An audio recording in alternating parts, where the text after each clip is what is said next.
ఈ వరలక్ష్మి వ్రతానికి సింపుల్గా ఫాస్ట్గా ఈ వంటలన్నీ చేసేయండి. స్వీట్ పొంగల్, పులిహోర, బూరెలు, గారెలు, రవ్వ లడ్డు. హాయ్ ఫ్రెండ్స్, విరాజీస్ కిచెన్ స్వాగతం సుస్వాగతం.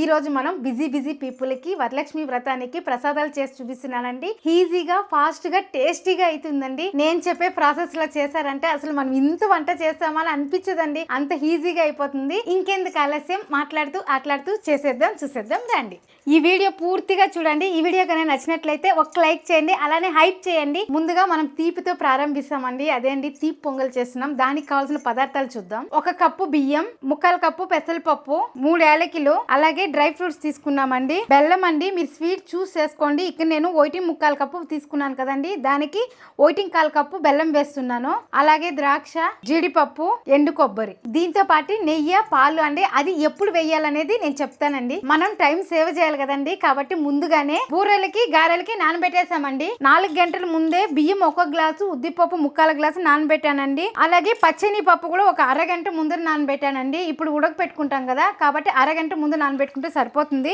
అలాగే గారెలకండి 1.5 గంటకు ముందర నానబెట్టానండి. క్రిస్పీగా గారెలు రావాలంటే నేను చెప్పిన మెజర్మెంట్ ఫాలో అవ్వండి. దీంతో 1 గ్లాసు ఉద్దిపప్పు తీసుకున్నానండి. 1 గ్లాసు ఉద్దిపప్పుకి ఈ స్పూన్తో 2 స్పూన్లు బియ్యం వేసాను. మీకు బియ్యం వేయలేదక్క మర్చిపోయినాము అంటే బియ్యం పిండి ఉంటుంది కదండి, ఎండి పిండి, దాన్ని ఒక 3 స్పూన్లు వేసుకోండి, సరిపోతుంది. ముందుగా స్టవ్ ఆన్ చేసుకొని కడాయి ఉడికెక్కిన తర్వాత పెసరపప్పు వేయించుకోవాలండి. లైట్గా వేయించుకుంటే బాగుంటుందండి పొంగల్కి. ఇప్పుడు మంట కూడా మీడియం ఫ్లేమ్లో పెట్టుకొని వేయించుకోవాలండి, ఎక్కువ మంట పెట్టి వేయించకూడదు. పప్పు అనేది కలర్ తిరిగితే మన పొంగల్ అక్కడెక్కడ నల్లగా కనిపిస్తుందండి పెసరపప్పు అనేది, కాబట్టి ఒకే కలర్లో వేయించుకోవాలి. కడాయి బాగా వేడెక్కినాక వేసుకున్నట్లయితే పెసరపప్పు ఒక 10 నిమిషాలు సిమ్లో పెట్టుకొని వేయించుకోవాలండి. అదే మీరు మంట ఎక్కువలో పెట్టి వేయించుకున్నట్లయితే 5 నిమిషాలు సరిపోతుందండి. కాకపోతే కలపెడతానే ఉండాలండి. చూడండి, ఈ మాత్రం వేయితే చాలండి. బాగా వేగింది అంటే పెసరపప్పు అనేది స్మెల్ వస్తుందండి, అప్పుడు స్టవ్ ఆపేస్తే సరిపోతుంది. చూడండి, కలర్ అయితే అట్లే ఉందండి, స్టవ్ ఆపేసాను. కాకపోతే మనకు వేగిన తర్వాత స్మెల్ అనేది బాగా వస్తుందండి పెసరపప్పు, అప్పుడు స్టవ్ ఆపేయాల. ఇప్పుడు దీన్ని కుక్కర్కి తీసుకునేద్దాం. చూడండి, పెసరపప్పు ఎక్కడ కలర్ కనిపించలేదండి, ఎక్కువ వేగినట్లుగా. ఎక్కువ వేగిపోయింది అనుకోండి అక్కడక్కడ ఒక్కొక్క గింజ నల్లగా కనిపిస్తుందండి పొంగల్లో, కాబట్టి మనం చూసి వేయించుకున్నామంటే బాగుంటుందండి. ఇప్పుడు చూడండి, పెసరపప్పు అంతా ఒకే కలర్లో ఉంది, వేడిగా ఉంది. ఇప్పుడు ఇందులోనే బియ్యం వేసుకునేద్దాం. 2 సార్లు కడిగేసి నీళ్ళు పోసి పెట్టేద్దాము.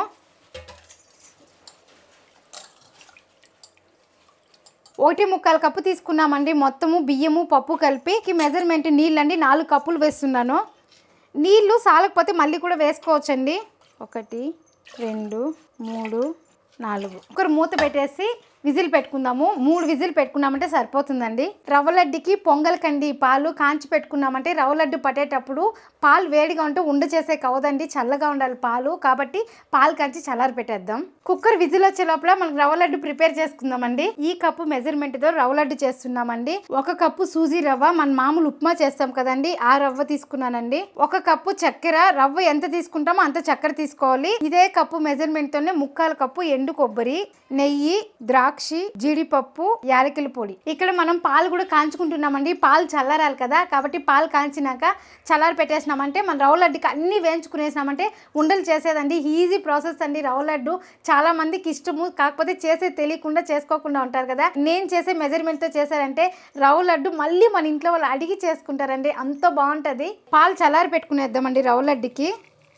పాలు కూడా అంతే అండి, నీళ్ళు వేయకుండా కాంచుకోవాలి. ఆ పాలు చిక్కగా కాగి ఆ పాలు పోసి ఉండ చేసే వల్ల కమ్మదనం చాలా అంటే చాలా బాగుంటుందండి. పాలు చల్లారే లోపల మనం బెల్లం కరగబెట్టుకునేస్తాము.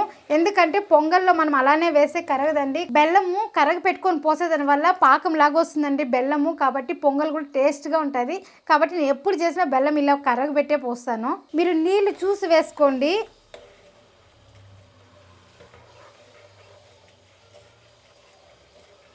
బెల్లం బాగా కరిగిపోయిందండి. ఇప్పుడు మన కుక్కర్ ప్రెజర్ కూడా పోయింది, స్టవ్ ఆపేస్తున్నాను. కుక్కర్ ప్రెజర్ కూడా పోయిందండి, ఇందులో పోసేద్దాము. చూడండి, అన్నం బాగా ఉడికింది. గరిటితో ఇట్లా మెదుపుకుందాము. ఎక్కడ పప్పు మాడిండేది కూడా మనకి ఎక్కడ కనిపిస్తలేదండి, బియ్యంలో బాగా అప్పు అనేది బాగా కలిసిపోయింది. ఇప్పుడు ఇందులో పాకం పోసుకుందాం. పాకం అంటే మనకి అత్తిరసాలకి చేసినట్లు ఏం లేదండి, మనకు బెల్లం కరిగిందంటే సరిపోతుందండి.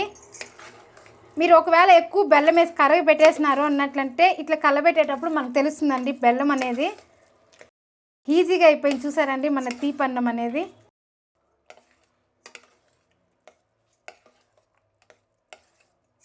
ఇప్పుడు ఇందులో ఇలాచీ పౌడర్ వేసేద్దాం. మనం ఈ కప్పుతో బియ్యం తీసుకున్నాం కదండి, ఈ కప్పుతో 1 కప్పు పాలు. మీకు ఇంకా కావాలంటే కూడా వేసుకోవచ్చండి. పాలు ముందే వేసుకుంటే విరిగిపోతుందండి, చాలామందికి బెల్లం వేస్తే విరిగిపోతుంది కదా, అలాంటి వాళ్ళ కోసం అండి ఇది. మన తీపి పొంగల్ రెడీ అయిపోయిందండి. ఇప్పుడు డ్రై ఫ్రూట్స్ అంతా నెయ్యిలో వేయించి వేసేసామంటే పొంగల్ అయిపోయినట్లండి. చూసారు కదండి, ఈజీగా అయిపోయింది. ఇప్పుడు డ్రై ఫ్రూట్స్ అంతా వేయించుకుందాం. కొద్దిగా నెయ్యి వేసుకుందాం. మనం పొంగల్లోకి పాలు వేసుకున్నాం కదండి, కాబట్టి కొద్దిగా నెయ్యి వేసాను. అదే మీరు పాలు వేయినట్లయితే నెయ్యి ఇంకొంచెం వేసుకోండి. ఎందుకంటే మనం చిక్కటి పాలు వేసామండి, పాలలో నీళ్ళు అనేది వేయలేదు, చిక్కటి పాలు పోసినాం కాబట్టి నెయ్యి కొద్దిగానే వేసాను.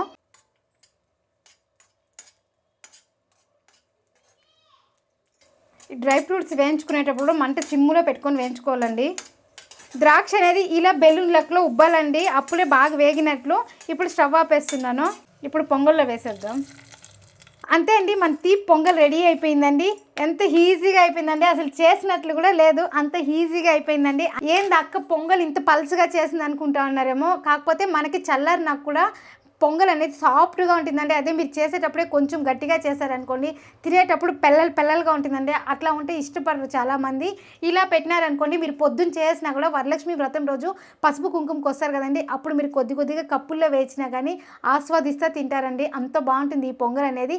మీరు వరలక్ష్మి వ్రతానికి చేయండి, హ్యాపీగా మీ ప్రసాదం అనేది ఈజీగా అయిపోతుందండి. అంతే అండి, మన స్వీట్ పొంగల్ రెడీ అండి. ఇప్పుడు స్టవ్ ఖాళీగా ఉంది, 2 స్టవ్లు. ఇప్పుడు పూర్ణం బూరెలకి మనం శనగపప్పు కుక్కర్లో పెట్టేస్తాము. పెట్టేసిన తర్వాత రవ్వ లడ్డుకి వేయించుకుందాము.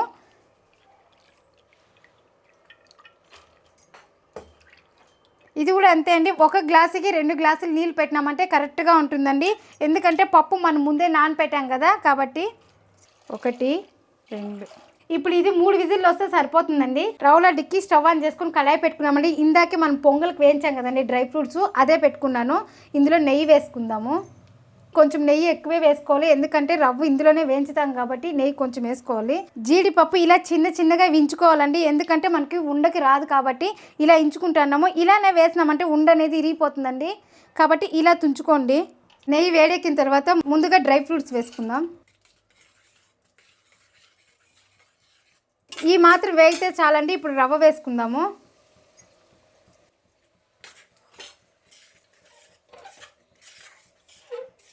రవ్వ వేయించుకునేదంతానే ఉందండి, రవ్వ లడ్డు టేస్ట్ అంతా సిమ్లోనే పెట్టుకొని 10-15 నిమిషాలు వేయించుకోవాలండి. అప్పుడు రవ్వ అనేది బాగా రోస్ట్ అవుతుందండి, లడ్డు అనేది కమ్మగా ఉంటుందండి. తింటా ఉంటే ఇంకొకటి తిందామనిపిస్తుందండి, అంత బాగుంటుందండి. ఇట్లా సిమ్లో పెట్టుకొని వేయిస్తూనే ఉండాలండి, అట్లే వదిలేసినామంటే మాడిపోతుంది. రవ్వ వేయిపోయిందంటే కొబ్బరి చక్కెర వేసి కలబెట్టేసి పాలు పోసుకొని ఉండ చేసుకున్నామంటే లడ్డు అయిపోయినట్లండి. వేయించుకునేదే కొంచెం టైం తీసుకుంటుంది, అంతే అండి. చూడండి, ఈ మాత్రం వేయితే సరిపోతుంది. ఇప్పుడు కొబ్బరి వేసుకుందాము. కొబ్బరి వేసినాక ఒక 2 నిమిషాలు వేయించుకోవాలండి. కొద్దిగా యాలకుల పొడి. ఇప్పుడు చక్కెర వేద్దాము.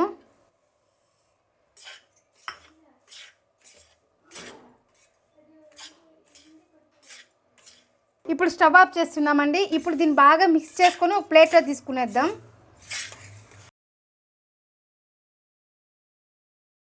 చూడండి, వేయించి ఇట్లా ఒక ప్లేట్లో తీసుకోవాలండి. మనం కళాయి ఘనంగా ఉంది కదా, అందులోనే పెట్టినామంటే మాడిపోతుంది. ఎక్కువ చల్లారకూడదండి, కొంచెం ఉడుగ్గా ఉన్నప్పుడే పాలు జీలకరించుకొని ఉండ చేసుకునేయాలి. ఇట్లా పాలు చల్లుకున్నాం కదండి, ఇప్పుడు ఉండకు తీసుకోవాలి. మీకు ఉండలు ఏ సైజు కావాలో ఆ సైజు చూసి పట్టుకోండి. నేను ఇక్కడ మీడియం సైజ్ చేస్తున్నాను. ఉండ అనేది ఇట్లా కొంచెం ప్రెస్ చేసి పట్టాలండి, అప్పుడే గ్రిప్గా కూర్చుంటుంది.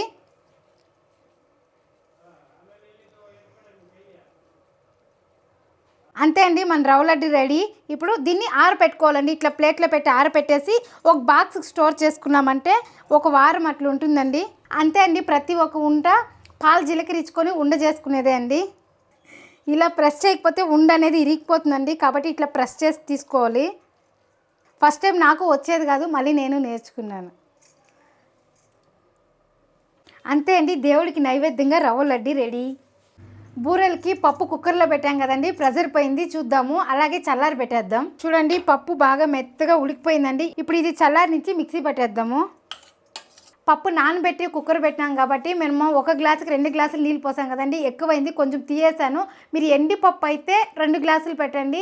అలానే ఇలా నానబెట్టుకున్నట్లయితే 1.5 గ్లాస్ పెట్టండి, సరిపోతుంది. బూరెలకి మినప్పప్పు అలాగే బియ్యం నానబెట్టాం కదండి, దీన్ని మిక్సీ పట్టేద్దాము.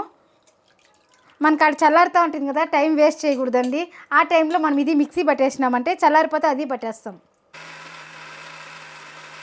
ఇందులోనే కొద్దిగా ఉప్పు అలాగే చక్కెర 1 స్పూను. బూరెలు బియ్యం పిండిలో ముంచి వేస్తాం కదండి, అది చప్పదనం లేకుండా కొంచెం షుగర్ వేస్తే రుచిగా బాగుంటుందండి, కాబట్టి కొద్దిగా చక్కెర వేసాను.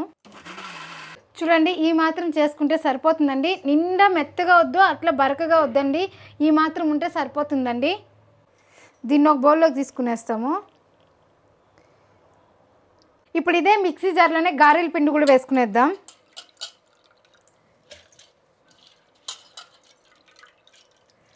ఇందులోనే రుచికి సరిపోయినంత ఉప్పు, ఇందులోనే కొద్దిగా మిరియాలు. మనం దేవుడికి నైవేద్యం కదండి చేస్తున్నది, కాబట్టి ఎర్రగడ్డ ఇక్కడ వేస్తలేదు. మీకు కావాలంటే కొంచెం పిండి సపరేట్గా తీసుకుని ఎర్రగడ్డ వేసుకోండి. ఇంకోటి అండి, మిరియాలు దంచి కానీ వేసుకోవచ్చు. నేను అంతా మెదిపినాక లాస్ట్లో ఒక 2 చుట్లు తిప్పేసినానంటే అది బరకగా వస్తుందండి, కాబట్టి అలా చేస్తున్నాను నేను. చూడండి మన మిరియాలు అలా వేయడం వల్ల బరకగా అయింది, కనిపిస్తుంది కదండి నల్లగా. ఇప్పుడు దీన్ని ఒక గిన్నెలోకి తీసుకునేస్తాము. గారెలకు రుబ్బుకున్నాం కదండి, ఈ పిండి కానీ నీళ్ళలో వేసినట్లయితే ఇలా పైకి తేలాలండి, అప్పుడు మనకు వడ అనేది పర్ఫెక్ట్గా వస్తుంది. అలా తేలలేదు, మునిగిపోయిందంటే ఒకటి పప్పన్న నానిండదు, లేదంటే సక్కరంగా మెదిగిండదండి. ఇలా పైకి లేసిందంటే మన వడ అనేది నూనెలో వేస్తే కూడా అలా పైకి వస్తుంది, అలాగే ఉబ్బుతుంది, అలాగే క్రిస్పీగా ఉంటుందండి ఉద్దివడ అనేది. ఇప్పుడు పనిలో మన బూరెలకు కూడా పప్పు మిక్సీ పెట్టేద్దామండి. ఇది తేమ ఉందనే సేమ్ ఫీల్ అవద్దండి. మళ్ళీ దీన్ని సెగన్ పెట్టి బెల్లం అంతా వేసి కరవ పెడతామండి, ఉండనేది వచ్చేస్తుంది. నేను నాన్ పెట్టేసాను కదా, కాబట్టి నీళ్లు ఎక్కువైందండి. ఇప్పుడు మన బూరెలు కూడా మిక్సీ పెట్టేద్దాము. చూడండి పిండి మాత్రం మెదిగితే సరిపోతుందండి. ఇప్పుడు దీన్ని కుక్కర్ పెట్టుకున్నానండి, అదే కుక్కరే, ఇందులోకే వేసుకుందాము. అలాగే ఇందులో బెల్లం మెజర్మెంట్ వచ్చి 1 గ్లాసు పప్పుకి 1 గ్లాసు బెల్లం తీసుకున్నానండి. అది మనం ఉండ బెల్లం వస్తుంది కదా, దాన్ని కొట్టి తీసుకోండిదండి. మీరు పొడి బెల్లం తీసుకున్నట్లయితే 3/4 భాగం తీసుకోండి గ్లాస్కి, ఎందుకంటే మనం గ్లాసుకి కొట్టిన బెల్లము అక్కడెక్కడ లోపల గ్యాప్ వస్తుంది కాబట్టి నేను అట్లా తీసుకున్నాను. అదే మీరు పొడి బెల్లం తీసుకున్నట్లయితే 1 గ్లాసు పప్పుకి 3/4 గ్లాసు తీసుకోండి, సరిపోతుంది. వేసాం కదా, దీన్ని బాగా కలబెట్టుకోవాలి. ఇలా చేసే దానివల్ల టేస్ట్ బాగా వస్తుందండి. ఇందులో కొద్దిగా కొబ్బరి కానీ వేస్తాను, ఇందులోనే కొద్దిగా యాలకుల పొడి. బెల్లం బాగా కరగాలండి ఈ వేడిలోనే. లాస్ట్ టైం బొబ్బట్లు వీడియో కూడా పెట్టానండి, ఇలానే పాకంలాగే ఎత్తే నేను చేశాను. ఇట్లా ఉడికి చేసేదాని వల్ల బెల్లం బాగా కరుగుతుందండి. అది వరకు పప్పు రుబ్బింటాం కదా, అది బాగా వేడెక్కుతుంది, కాబట్టి పూర్ణం అనేది 2 రోజులు 3 రోజులు చెడకుండా ఉంటుంది, కాబట్టి నేను ఇలా చేస్తాను. బెల్లం బాగా కరిగితే సరిపోతుందండి, స్టవ్ ఆపేద్దాము. ఇప్పుడు చూడడానికి పల్సగా ఉంది కదండి, ఇది ఆరిపోయే లోపల మనకు గట్టిగా వస్తుందండి. అందులో కొంచెం కొబ్బరి పొడి వేస్తాం కదా, కాబట్టి టేస్ట్ బాగుంటుంది, ఉండకి బాగా వస్తుంది. ఇలా కలుపుతూనే ఉండాలండి, అట్లే వదిలేసినామంటే కింద అడుగంటేస్తుంది, కాబట్టి ఇలా కలుపుతూ ఉంటామంటే పూర్ణము రెడీ అయిపోతుందండి. ఇప్పుడు బెల్లం బాగా కరిగిపోయిందండి. 1/2 కప్పు కొబ్బరి తురిమేస్తున్నాను, కొద్దిగానే తీసుకున్నానండి.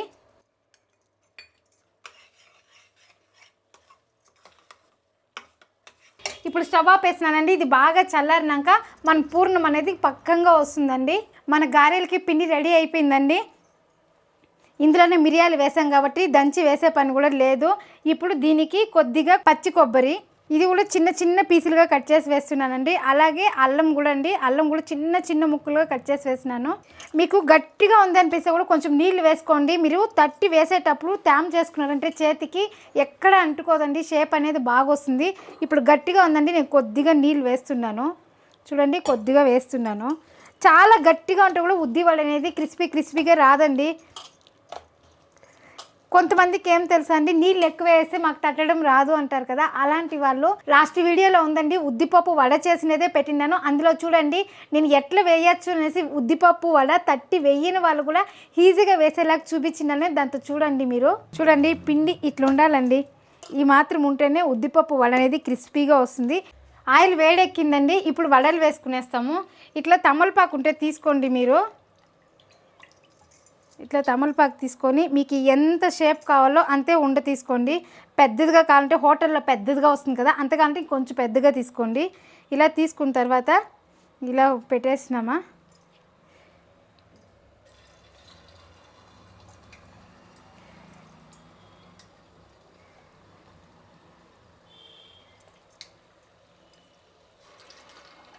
చూడండి. ఇప్పుడు నెమ్మదిగా తిప్పుకుందామండి. ఇదేమైనా ఒక వడకి ఇంకొక వడ అతుక్కున్నట్లయితే చూడండి ఇక్కడ అతుక్కునింది కదా, ఒకదానికొకటి ఇట్లా అతుక్కునింది కదా, అప్పుడు నెమ్మదిగా ఇలా అన్నామంటే వచ్చేస్తుందండి. అంతే అండి, ఈజీ అండి. చూడండి ఈ మాత్రం కాలింది. ఇప్పుడు తీసేద్దాము. మన వడలు ఇప్పుడే రెడీ అయిపోలేదండి, దీన్ని ఇంకొకసారి వేయించాలి. అప్పుడే హోటల్ స్టైల్లో కలరు వస్తుంది, క్రిస్పీగాను వస్తుందండి. ఇప్పుడు ఇంకొకసారి వేసుకుందాము. నూనెలో వేసేటప్పుడు హుషారుగా వేయండి, ఎందుకంటే మనం ట్యామ్ చేసుకుంటాం కదా తమలపాకు. ఆయిల్ పడిందంటే పట్టని మిందొచ్చి పడే ఛాన్స్ ఉందండి. కాబట్టి నీళ్ళు కొద్దిగా అద్దుకోండి, ఎక్కువ అద్దుకోవద్దండి. నేను ఇంకా అద్దుకోనే లేదండి, అప్పుడే ఫస్ట్కి అద్దుకునిందే, రెండోసారి నేను తడపనే లేదు, చెయ్యి తేమునింది, అలానే వేస్తున్నాను. ఇలా తడుపుకున్నా కానీ చైన్ బాగా ఇట్లా ఇదిలిచ్చేయండి, అప్పుడు మన పైకి పడకుండా ఉంటుంది.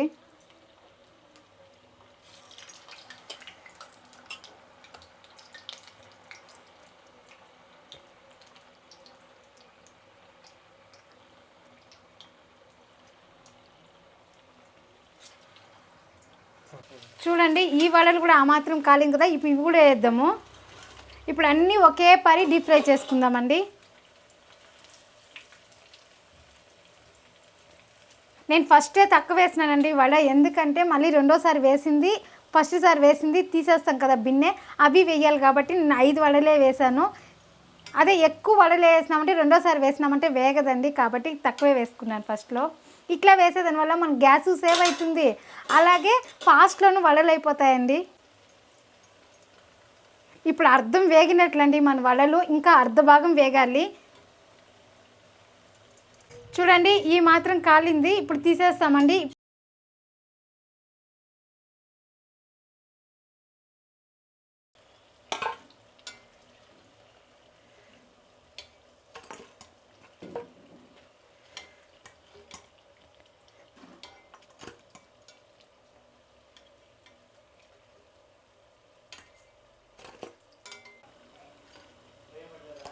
ఇప్పుడు రెండోసారి వేసుకున్నాం కదండి, ఈ గారెలు కూడా తీయేస్తాము, బాగా వేగిపోయినాయి.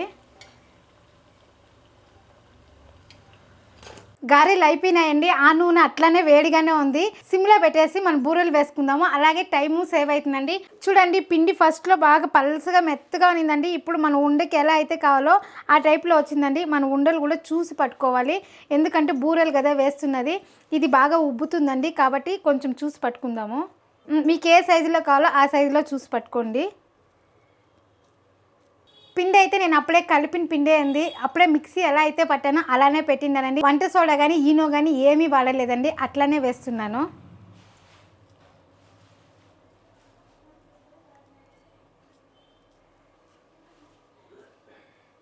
మన నూనె వేడిగానే ఉంది, మన బూరెలు అనేది ఎలా ఉబ్బుతుందో దీంతోనే తెలుస్తుందండి. చూడండి వేస్తేనే అలానే పైకి వచ్చేసింది, చూడండి మన బూరెలు కూడా అలా ఉబ్బుతుందన్నమాట. పూర్ణము ఇందులో పెట్టేసి దీనిపైన బాగా వేసేయాలండి.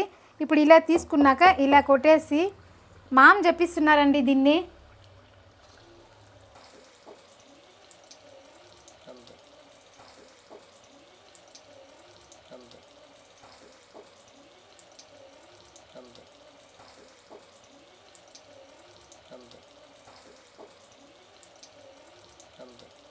ఇప్పుడు నెమ్మదిగా తిప్పించుకుందామండి.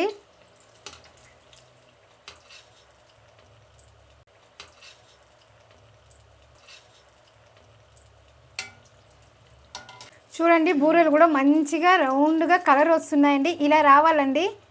లాస్ట్ టైం ఉగాదికి చేశానండి బూరెలు, అది మైదాతో చేశాను. అది తోకలుగా విరిగిపోయి నూనె కూడా కొంచెం పాడైందండి. కాకపోతే టేస్ట్ అయితే చాలా బాగునిందండి. ఇది మామ చెప్పినారండి స్పూన్తో ఎత్తే అనేసి, అలానే వేసినాను. బాగా వచ్చిందండి రౌండ్గా. కాలింది, తీసేద్దాం. చూడండి ఎంత రౌండ్గా వచ్చిందో. నేను చిన్న ఉండలు తీసుకున్నాను కదండి, కాబట్టి మన లడ్డూలు ఎంత సైజు వచ్చిందండి. ఇంకొంచెం పెద్దదిగా తీసుకుంటే ఇంకా పెద్దగా వస్తాయండి. చూడండి రెండోసారి వేసింది కూడా బాగా వేగిపోయినాయండి. తీసేస్తున్నాను.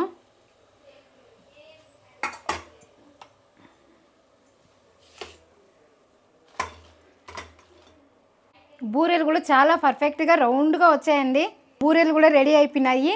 ఇప్పుడు మనం పులిహోర చేస్తామండి. పులిహోర కూడా ఈజీగా సింపుల్గా చేసి చూపిస్తున్నానండి. నేను పక్కా మెజర్మెంట్లో చెప్తున్నానండి. గుడిలో చేసే బ్రాహ్మిన్స్ ఎలా అయితే చేస్తారో అలానే ఉంది. ఈ పులిహోర గొజ్జులో పౌడర్ చేసేది చూపిలేదు, చింతపండు కలిపి చేసేది చూపిలేదు. ఎందుకంటే నేను ముందుగానే చేసి పెట్టేశానండి. కాబట్టి ఈ గొజ్జేసి మనం పోపు పెట్టుకున్నామా అయిపోయింది పులిహోర అండి. ఈ మొత్తం ప్రాసెస్ మెయిన్ వీడియోలో ఉంది, చూడండి. పోపుకి పల్లీలు, గుండుమిరపకాయలు, కరివేపాకు, ఇంగువండి, ఇంతే వేస్తా ఉండేది.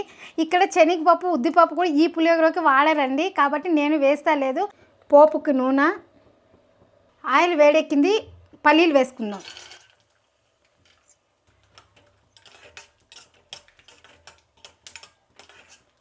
ఇప్పుడు గుండు మిరపకాయలు వేసుకుందాం. ఇప్పుడు కరివేపాకు, కొద్దిగా ఇంగువ. మనం ఆల్రెడీ గొజ్జులో వేసామండి, మళ్ళీ కొద్దిగా వేస్తున్నాను. ఇప్పుడు గొజ్జు. ఈ గొజ్జు తిరుగుబాతులో వేసే పని కూడా లేదండి. కాకపోతే నేను అన్నం వేసి ఇప్పుడే మిక్స్ చేస్తున్నాను కాబట్టి తిరుగుబాతులో వేసాను. మీరు అన్నం చేసి పెట్టుకున్నట్లయితే ఈ గొజ్జేసి అన్నంలో కలిపేసి ఇట్లా పోపు పెట్టి వేసుకున్నారంటే సరిపోతుందండి. అందుకే స్టవ్ ఆపేసి వేసానండి. ఆపేసినా కానీ మన పెనం అనేది వేడిగానే ఉందండి. ఈ పెనం కావాలంటే మీకు వాట్సాప్ నెంబర్ పెడతానండి. ఇదంతా హాయ్ అని మెసేజ్ చేయండి. దీని ప్రైస్ డీటెయిల్ ఎంతో పంపిస్తాను మీకు. అన్నం కూడా ఇలా చల్లారి పెట్టుకొని ఆరబెట్టుకోవాలండి. అప్పుడు అన్నం పలపలా అని ఉంటుంది. ఇప్పుడు ఈ అన్నం వేసుకునేద్దాం.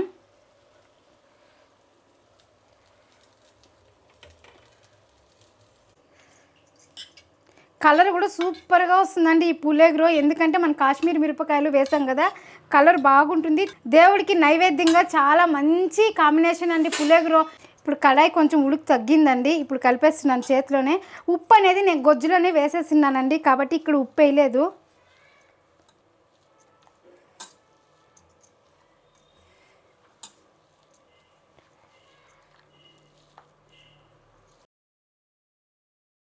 చూడండి మన పులిహోర రెడీ అయిపోయిందండి. హ్యాపీగా దేవుడికి నైవేద్యం పెట్టుకోవచ్చు. చూడండి మన వరలక్ష్మి వ్రతానికి నైవేద్యంగా స్వీట్ పొంగల్, పులిహోర, బూరెలు, గారెలు, రవ్వ లడ్డు రెడీ అండి. చూసారా ఎంత ఈజీగా చేసేసానో. మీరు ఈ వరలక్ష్మి వ్రతానికి ఆలోచించే పని లేకుండా ఈ అక్క వీడియో పెడుతుంది చూడండి. ఇలా ఫాస్ట్గా అన్నీ చేసుకోండి. అలాగే దేవుని దగ్గర పెట్టి ఆశీస్సులు పొందండి. అంతే అండి. మనం ఏం చేసినా ఫాస్ట్లోను, టేస్ట్లోను, క్వాలిటీలోను ఎందులోనూ రాజీ పడకూడదు. ఎందులో రాజీ పడదు. మీరు రాజీ పడకండి. ఈ పులిహోర వీడియో అనేది మన ఛానల్లో ఉందండి. ఇక్కడ క్లిక్ చేసి చూడండి. పక్కా మెజర్మెంట్లో చెప్పాను. దేవుళ్ళు నైవేద్యానికి పర్ఫెక్ట్ రెసిపీ అండి. ఇలాంటి మంచి వీడియోస్తో మళ్ళీ కలుద్దాం. బాయ్.